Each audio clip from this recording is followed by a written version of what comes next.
Internacionalistas do mundo, univos! Aqui é a Vicky e bem-vindos a mais um episódio do Pode RI, seu podcast de relações internacionais.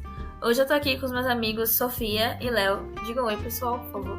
Oi, pessoal, tudo bem? Oi, gente. Espero que vocês gostem desse episódio. Tá bem legal, então vamos lá.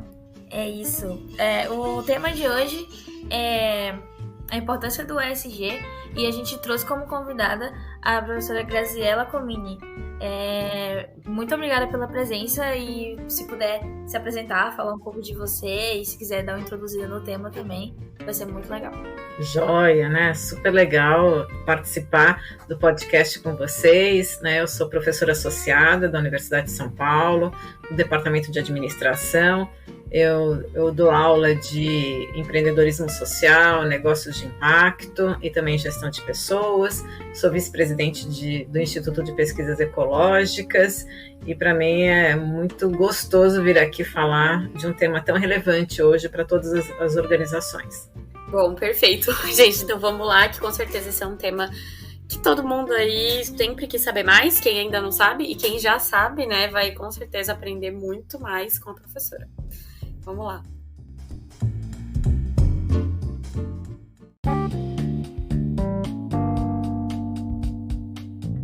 Bom, professora, para começar, eu queria fazer uma pergunta bem introdutória, né? Na verdade, um costume que a gente tinha no meu antigo emprego, a gente pedia para as pessoas apresentarem, né, o tema de interesse, a área de atuação delas, como se elas estivessem explicando para uma criança, né? O pessoal, alguém mais novo, assim, da família. Então, eu queria replicar essa pergunta para você. Como que você explicaria ESG para alguém que está bem fora da área, né? De uma maneira bem didática, assim, e talvez até simplificada. Não, mas eu achei bem interessante essa forma, né? E pensei logo no meu pai de 90 anos, né? Assim, como que eu explicaria para ele, como eu explico para ele o que eu faço, né? Na verdade, né? E isso está muito direcionado, assim, isso está muito implícito naquilo que é as minhas linhas de pesquisa. Mas eu explicaria, pensando no meu pai de 89 anos, né, 90, ou uma criança, primeiro eu iria dizer que essas são algumas letras, né, que ajudam a gente pensar em como as organizações, empresas, organizações da sociedade civil, todos os atores que atuam, né, hoje na sociedade, né, deveria se preocupar. Quer dizer, ela deve ter, né, a sua atuação pautada por determinados tipos de princípios. E quais são esses princípios? Como para aquilo que eu faço? Eu tenho que me preocupar com os meus impactos ambientais, eu tenho que me preocupar com os impactos sociais e eu tenho que ter uma forma de gestão, né, que seja bastante transparente, né, coerente, né, que eu tenha clareza, né, de como que eu tomo as decisões, né, e aí a gente tem esse G de governança, né. Então eu diria assim para este público que é isso, que representa princípios, né, de como eu vou tocar uma empresa, né, ou uma organização. Eu não gosto de falar só de empresa porque a gente está falando aqui de todos os tipos de organizações, né, sejam elas da sociedade civil, sejam órgãos públicos, sejam órgãos internacionais, enfim, então todos eles. Se fosse para um público que já entendesse, eu ia dizer, olha, é um acrônimo de letras em inglês, né, que representa, né, Environmental, Social and Governance, né, que o acrônimo seria, né, em português, ASG, mostrando justamente isso, né, o ambiente, a sociedade e a questão da governança influenciam, né, o funcionamento de qualquer organização. Não, muito legal, professora. Assim, eu posso dizer que eu nunca tive muito contato com o tema, então é bem interessante conhecer mais de perto o que essa sigla significa. Agora você pode explicar para a gente um pouco mais sobre como que surgiram esses princípios, né? Qual que é o contexto em que eles foram, como posso dizer, eles foram criados, eles foram passados para a sociedade? Qual que é o contexto dele no cenário internacional? Nossa, mas é super bacana essa pergunta, Léo, porque assim, a gente vê, né, assim, os jovens como vocês, né, a gente acha que nasceu agora. E o que eu diria para você é que isso a gente já tem há muito tempo. O que é novo agora é que talvez seja muito mais disseminado e cobrado das organizações, né? Eu, como eu sou mais jurássica que vocês, aqui se a gente dá assim, um rewind, né, e a gente pensa, né, o que foi o nosso Brasil, né, com a redemocratização, né, quando a gente tem a Constituição de 88, que é a nossa Constituição Cidadã, lá já tinha princípios importantes, né, mostrando, né, que, enfim, que todo mundo tem direito, né, é o direito universal à educação, saúde, habitação, que o Estado sozinho, né, não tem condições de dar conta de todas as problemáticas socioambientais e, portanto, houve a formalização de organizações da sociedade civil que poderiam ser um parceiro interessante, né, para a execução de políticas públicas. Então, você já vai sinalizando, e nesse aspecto também é falado sobre o quanto que o papel de empresas, né, elas têm no tão sonhado desenvolvimento sustentável, né? Então a gente tem que lembrar que a gente estava lá na Eco 92, então a formalização das organizações da sociedade civil é feita na década de 90, a gente tinha muitas organizações no passado que eram clandestinas e com a ditadura elas tinham um trabalho essencial, mas elas não eram formalizadas, a legislação ela é de 90. Depois a gente tem as empresas que nunca foram cobradas, nunca foram assim avaliadas, né, por aquilo que elas causavam no seu entorno, né? Então eu que sou economista, a gente sempre estudou economia com a questão de uma abundância de água, né? A água não era, né, uma restrição, né? E a gente nem ficava na nossa modelagem de microeconomia, a gente ficava pensando, né, nas externalidades negativas, né, que a gente causa, né? E na hora que eu começo a construir uma fábrica num município, né, assim, já de antemão lá, o caminhão, né, passando por lá, ele já faz barulho, né, ele já causa poluição, não apenas sonora, mas poluição mesmo, aí vai um monte de gente trabalhar, você um pouco desestrutura aquele território, porque a gente sabe que quando começa em obras, a gente tem aí né, começa a se vender mais bebidas, começa a gente às vezes ver até aumento da exploração sexual, enfim, você causa alguns tipos de tumulto que depois vão ser gerados assim empregos, né? Mas a organização ela tem que estar consciente de que ela causa impacto, não só na hora que ela está, mas na hora que ela está produzindo, na hora que ela está extraindo minérios, assim, então, enfim, qualquer tipo de organização, seja uma indústria, qualquer ela causa impacto, ela entra dentro de um território, né? E aí você tem que se ajeitar e você tem que ser zeloso por aquilo que você está causando. Então, já na década de 90, com a Eco 92, e quando a gente discutia o próprio conceito de desenvolvimento sustentável, que até então você via que desenvolvimento era sinônimo de crescimento econômico, e aí foi comprovado que não adianta crescer o bolo, né, apenas crescer o bolo, se a gente não pensa na forma como eu distribuo as fatias daquele bolo, e a gente então começa a vivenciar muito fortemente uma enorme desigualdade, né, no nosso país, né, e a gente começa a ver que as estruturas públicas, né, os governos não conseguiam dar conta. Então é um convite para que você possa ter outros tipos de atores, né, as organizações da sociedade civil, sem dúvida, mas as empresas também foram sendo, né, aí cutucadas, né, eu digo cutucadas porque aí ela era uma decisão muito, né, espontânea, meio altruísta, de alguns líderes que falaram, nossa, bom, vamos lá contribuir, né? Então a gente vê o início da responsabilidade social corporativa, o estímulo de programas de voluntariado dentro das empresas, mas sempre foi uma coisa muito periférica, né? Que independe das atividades que aquela empresa faz, muito naquela linha de poder, assim, fazer o bem, né, independente do meu negócio, né. Isso, com o tempo, ele foi evoluindo, né, então a gente já começa também principalmente na virada do século XXI, a gente tem todo esse movimento de sustentabilidade, né, onde você começa a refletir, começa a pressionar as organizações para pensar na sua cadeia de valor.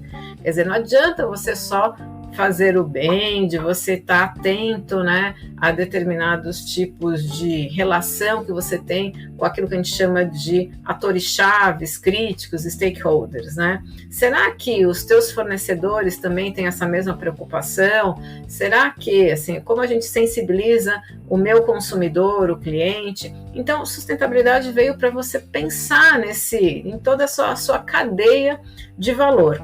O que é diferente do ESG, que talvez assim na própria literatura e discussão, né, dizem que talvez não é uma coisa diferente, é só uma forma de você deixar mais evidente, né, de que a organização ela tem que se preocupar com essas 3 dimensões. Não dá para ser uma organização que não seja transparente, que quais são os mecanismos, né, daquela a gente diz de accountability, de prestação de contas, né, de tomada de decisão, qual que é a sua preocupação em reparar aquilo que está causando no meio ambiente e talvez adicionar, né, regenerar, e como que ele está atenta a todas as questões sociais que não é só do seu entorno, mas também internas, né? O quanto que eu vou compondo times diversos, onde populações que a gente sabe que são minorizadas não participam daquela organização, né? Então você não tem um percentual representativo, né, de mulheres, de pessoas pretas e pardas, que se as mulheres representam mais de 50%, eu creio que está em 52%, pretos e pardos no Brasil está em 53% também. Como que a gente não pode ter essa mesma representatividade nas empresas, né? Então, você começa a pressionar as diversas organizações, particularmente as empresas, para que ela, de fato, ela seja mais inclusiva e que ela se preocupe, né, e faça ações efetivas para mitigar os efeitos que ela está causando no meio ambiente. E por que ficou forte, né? Ficou forte porque isso finalmente entrou na agenda de credores, de bancos, né? E a gente sabe que toda organização ela precisa de financiamento, né? Para as suas operações, tudo. E aquelas que estão em bolsas de valores, elas estão aí, né? Assim, numa vitrine, e que aí os investidores falam: por que eu vou apostar numa organização que não tem essa preocupação, se eu de fato eu estou aqui pensando no futuro mesmo, efetivamente das futuras gerações? Então você começa a ter uma pressão mais forte de credores e investidores. E aí, né, a gente sabe, né, que este é um ator relevante. A gente sabe que os consumidores também tem um papel relevante, mas demora um pouco mais. A geração de vocês, eu acho que já são mais seletivas, né? Nas empresas, no que eu vou consumir, nos produtos.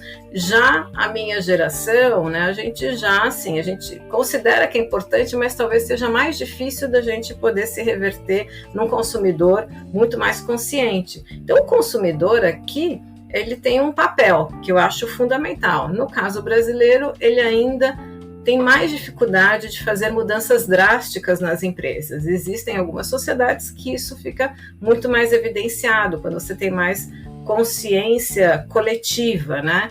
E, portanto, quando você vem uma pressão de investidor, existe uma chance enorme da gente poder modificar as organizações. E a gente está justamente nesse momento. É bem legal saber do contexto até os dias atuais, assim, como esses atores vão desempenhar o papel deles, né? Mas existe mais algum ator, além desses que você citou, se você quiser se aprofundar um pouco mais sobre quem são esses atores e como é que eles começam a fazer essas mudanças nas ideias e nas práticas deles, sabe? Com base em tudo que o ESG traz pra gente. Bom, a gente sabe que lideranças empresariais, sem dúvida, né? E assim, você tem algo que um CEO, né, um presidente de uma organização, ele é cobrado pelo seu conselho para que ele apresente resultados, né? E quando vai sendo cobrados alguns resultados ambientais, resultados sociais, isso de alguma maneira é um aspecto chave para que essa liderança comece a rever internamente diferentes processos para que você possa mostrar essa fotografia, que seja uma fotografia que mostre o quanto que você tem se preocupado com esses temas, né? Mas você tem todos os atores, eu diria, né? A gente como consumidor, a gente também vai ficar mais atenta, né? Assim, quando a gente sabe que tem escândalos de exploração de trabalho, né, infantil ou de refugiados, né? Um determinado tipo de profissionais, você já, puxa, eu não vou comprar daquela loja, daquela marca, né? Porque de alguma maneira, mesmo que ela tenha solucionado, mostrado na mídia, mas eu falo assim, não acredito, né? A gente tem também alguns produtos também, a gente quando passou muito dessa Operação Lava Jato que a gente teve no Brasil, quanto que a gente falou, puxa, vamos continuar comprando carne desta empresa aqui e tal, e aí a gente, então é um momento que a gente começa, então essa questão da imagem e da reputação das empresas é muito forte hoje em dia, né? Então você tem que ser zeloso, você detona a imagem de uma organização num post, né, de Twitter, né, e isso se reverbera, se dissemina. Então as empresas, elas não querem se descuidar. E dentro de determinados tipos de setores também já existem regulamentos, protocolos que vai ampliando esse sarrafo e vai fazendo com que você realmente minimamente tenha alguns critérios, e aí você é pressionado pelo investidor, você é pressionado pelo conselheiro, e você está vendo que também para você atrair talentos, né, é importante mostrar aquilo que você está fazendo, né, para a sociedade, para o meio ambiente. Então, isso é também muito atrativo, né, para jovens e para que as pessoas permaneçam, né, aí comprometidas. Esse engajamento que é tão desejado das pessoas, ele é reflexo também desse posicionamento que essa empresa tem.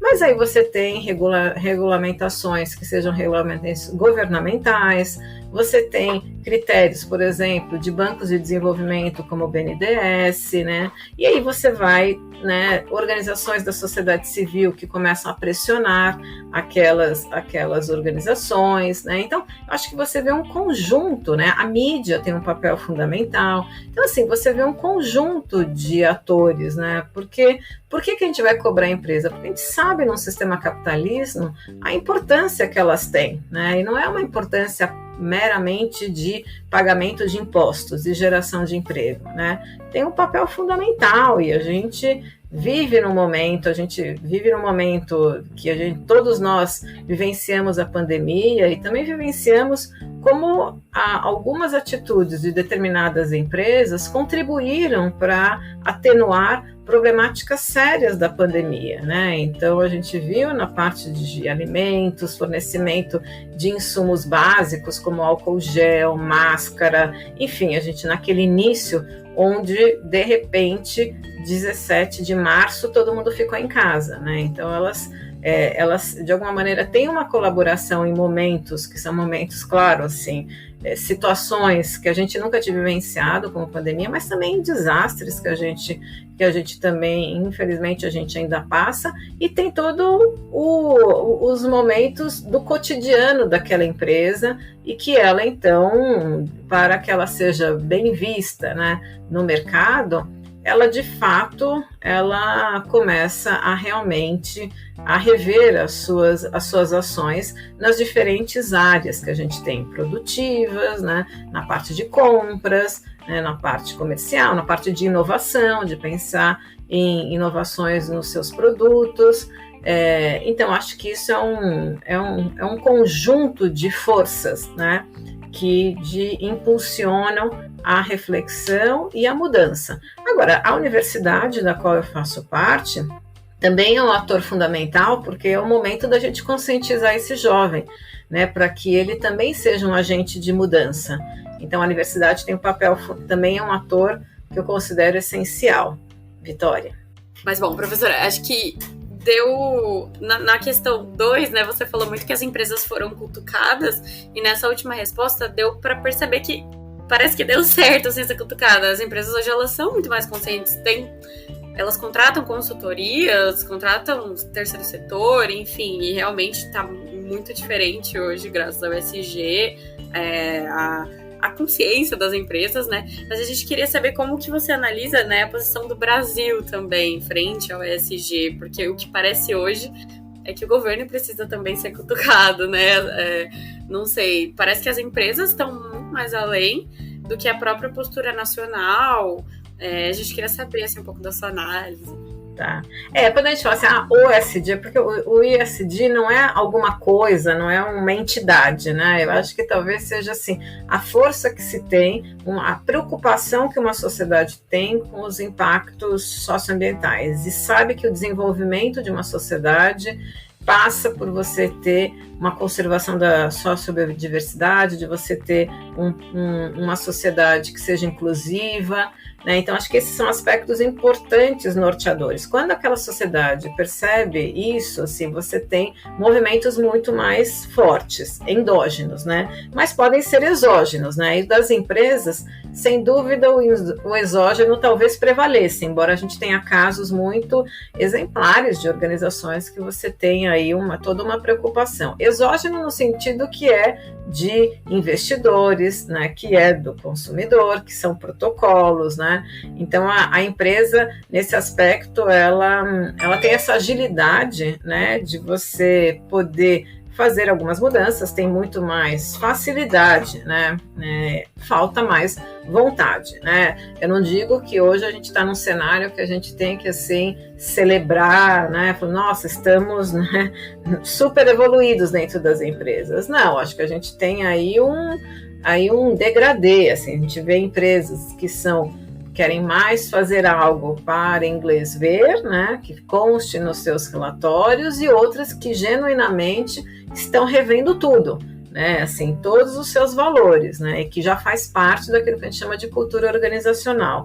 Quando a gente pensa em termos nacionais, um país, eu acho que aqui a gente está num momento bastante curioso da nossa história, para dizer no mínimo, né, onde a mídia já apresenta, né, aqui, né, todos os dias, né, uma zero preocupação com o social. Quer dizer, a gente teve a pandemia, né, que aumentou, né, de forma recorde a fome, né, e a gente já tinha superado essa etapa, né, a gente estava num cenário que ainda tinha muita pobreza, mas não nessas situações tão drásticas que a gente vê, né, de criança ligando para a polícia porque está com fome, né, assim, então chega no momento, assim, que você vê situações muito dolorosas, né, e aí a gente, né, a Amazônia está aí, né, o desmatamento, né, garimpo, né, ilegal. Então você vê algo onde a gente não vê, né, efetivamente, do ponto de vista de Estado, né, de governo, né, uma política séria e consistente, né? Então a gente está aqui, né, em véspera de eleição, e que talvez a gente possa pensar que, né, a gente tenha alguma coisa pode ser transformada, porque do jeito que está, ela não ajuda. E a gente sabe que o Estado, o governo, né, não estando alinhado e não estando preocupado com essas questões, é muito complicado você jogar essa problemática no colo da sociedade civil e das empresas. Essa conta não fecha. A gente precisa, né, de uma contribuição, de uma parceria, né, de alianças com o governo, porque é ele o responsável por questões primárias, né, de atenção à saúde, educação, habitação, né? Então, assim, são aspectos chaves sociais. Então, ele tem essa responsabilidade. Eu acho que outros atores podem contribuir de forma efetiva, mas a responsabilidade é do Estado. Muito interessante essa perspectiva, professora. Falando justamente sobre essa questão prática do ESG, Eu queria saber um pouco como é a questão do greenwashing, por exemplo, quando as empresas usam disso para se autopromover, usam dessa pauta ambiental para trazer marketing e engajamento para si própria. Como que é esse lado da ESG que acaba sendo, de certa forma, prejudicial para a sociedade? Isso acontece desde sempre, né? A gente tem social washing, a gente tem greenwashing, a gente tem, assim, algo que eu faça, né, para que eu possa aí tirar uma foto, né? Assim, o quanto que a gente vai, assim, vamos pintar a creche, né, e mostrando que a gente está preocupado com o futuro, gerações futuras e com a educação. Eu vou na creche, tiro uma foto eu pintando e ponto, acabou a história, entendeu? Assim, então a gente tem, não é só o greenwashing, a gente tem muitas iniciativas, né? Assim, e claro, eu acho que cada vez mais o lado bom da história é que começa a ficar evidente isso, né? Assim, essas coisas vão aparecendo por toda a sociedade da informação que a gente tem, pela internet, né? Assim, então, assim, a gente não dura muito tempo, entendeu? Assim, e aí você pode, o que eu digo que algumas empresas vão dando passinhos de formiguinha, já outras vão dando passos de elefante, são muito mais fortes. Mas eu acho que os passinhos de formiguinha, a gente tem visto que não chega a ser um social washing, mas são aquilo que aquela organização consegue, né, ter de alcance em termos de visão estratégica, né? Então, portanto, eu acho que está muito nas mãos de uma nova geração o seu espaço dentro das empresas de provocar mudanças, né? É lógico que isso, assim, isso tem que partir, né, do board, de quem está lá, que é responsável. Mas se a gente tem um movimento de dentro mais micro, eu acredito muito nisso, né? E eu acho que a gente já está nesse momento, né? Mas a materialização ainda tem um delay, né? E a gente tem que suportar isso.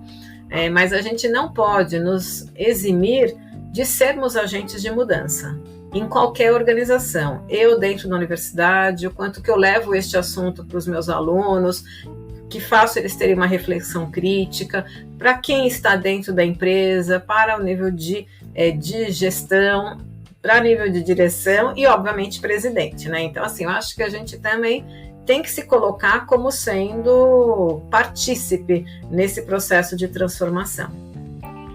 Legal isso. Eu acho que depois de ouvir tanto, né, sobre tanta coisa, a pergunta que fica é qual é o impacto a curto e a longo prazo disso tudo no cenário tanto nacional quanto internacional?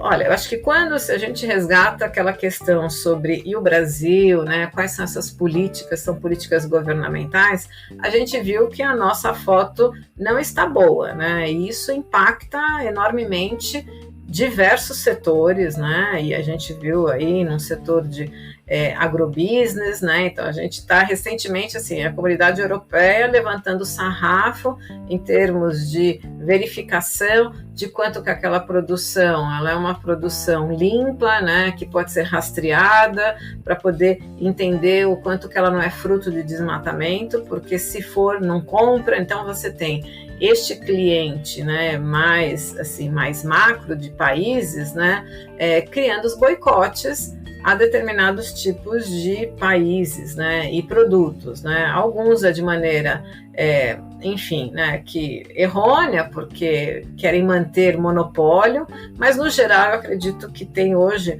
uma consciência internacional mais forte e particularmente aquilo que são países que dependem de nós, em termos, assim, o futuro, a gente poder respirar, né, vai depender da gente manter a Amazônia, né, e não é só para os brasileiros, é para o mundo inteiro, né, então a Amazônia é o nosso grande ar-condicionado, é o ar-condicionado do mundo, assim, né, nessa esfera tropical. Então é um problema de todos, né, e quanto que nós que estamos aqui, o que a gente está fazendo? O governo tem feito pouco, né? E não só feito pouco, como atrapalhado, né? Ou como estragado. Então aí começa a complicar, então o Brasil começa a ficar muito isolado do debate. A gente viu, né? Assim, a gente está vendo, o Brasil não é mais um player relevante, né? A gente pode ser rapidamente substituído por outros tipos de países, assim, que vão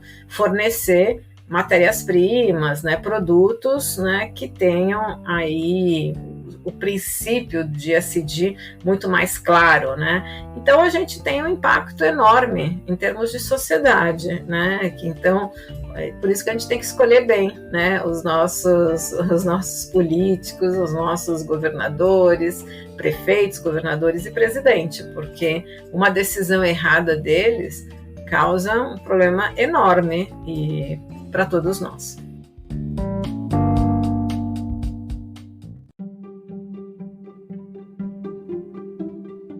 Bom, esse foi o nosso episódio sobre esse tema, né, o ESG, a importância dele. Foi muito interessante saber um pouco mais de tudo isso, é toda uma dinâmica envolvida, e foi muito bom estar aqui também com a Sofia e o Léo, se vocês quiserem dar um tchau pra galera. Tchau, gente. Obrigada por acompanhar. Muito obrigada, professora. Eu sinto que, assim, cada resposta poderia ser um módulo de um curso que eu, com certeza, assistiria, assim, com muita vontade. Até porque eu não tive isso na faculdade, então foi muito, muito, muito legal aprender aqui com vocês. Olha, vindo de uma pessoa que não tinha nenhum conhecimento sobre o assunto, eu tenho certeza que esse episódio vai ajudar muito. Queria muito agradecer a professora, foi 100% didático, foi incrível, assim. Foi um dos episódios que eu mais aprendi até agora no Pod. Queria agradecer aos meus colegas também e ao nosso ouvinte por estar aqui com a gente mais uma vez. Só reforçando, muito obrigada, professora. Foi incrível ouvir tudo que você tem a falar sobre esse tema. E se você puder dar o seu tchau para o nosso público também. E, enfim, considerações finais, se você tiver alguma.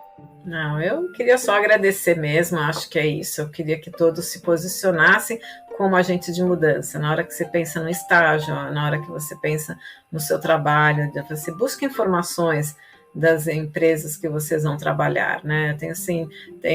Se vocês podem fazer parte de uma engrenagem, né, que está preocupado com a geração de valor socioambiental, isso já é meio caminho andado para a gente poder reverter esse cenário de uma desigualdade tão crônica que a gente tem num país como o nosso e num país que tem um diamante, né, que a gente deitado, né, da sociobiodiversidade, assim, que está lá, e o quanto que a gente deixa de batalhar pela sua conservação, né, e a gente esquece de comunidades que para a gente acabam sendo invisíveis, né, pelo número pequeno, né, então quantos indígenas, quantos quilombolas, mas não é um quantitativo, né, eles são os grandes guardiões da nossa floresta, né, e a gente deveria agradecer todos os dias pela sua existência e não ficar aí achando que eles não estão querendo contribuir para o nosso desenvolvimento, né, então uma visão muito míope sobre essas comunidades tradicionais. Então, a gente tem que batalhar pela permanência e pensar em alternativas, né?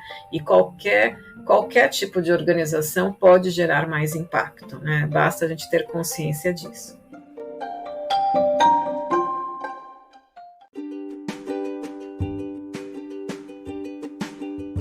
Muito obrigada por escutar mais um episódio do Pod RI, um projeto realizado em conjunto com o LABRE, Laboratório de Relações Internacionais da Unesp de Franca.